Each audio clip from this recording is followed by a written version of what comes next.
अगर आप भी चाहते हैं मनीष म्यूजिक भोजपुरी के वीडियो सबसे पहले आप तक पहुंचे तो लाल बटन के दबाकर चैनल को सब्सक्राइब जरूर करें और साथ में बेल आइकन को दबाना। Presented by Manish music Bhojpuri Gaya है। मनीष म्यूजिक भोजपुरी गया स्टूडियो चौकी बाजार।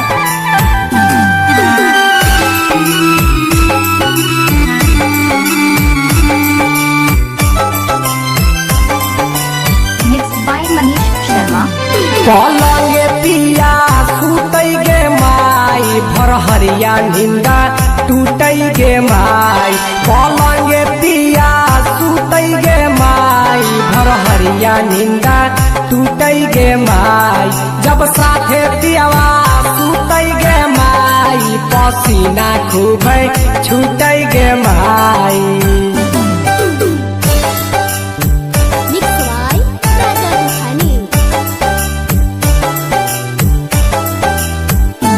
मनीष म्यूजिक भोजपुरी गया स्टूडियो चौकी बाजार।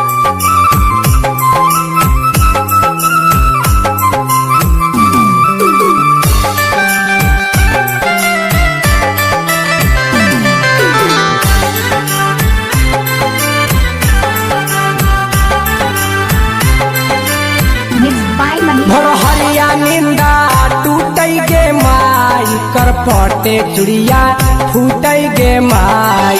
भर हरिया निंदा टूटई गे माई करपटे चुड़िया फूटई गे माई।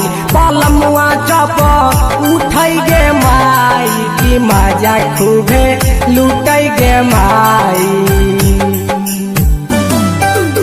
मनीष म्यूजिक भोजपुरी गया स्टूडियो चौकी बाजार।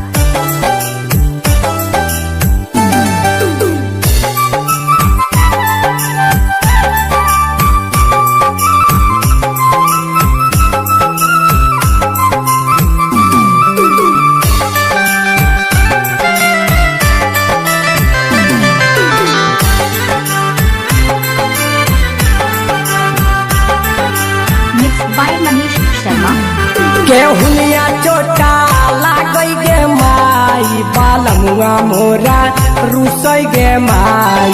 केहुनिया चोटा लागई गे माई काहुनमा हमर रुसई गे माई।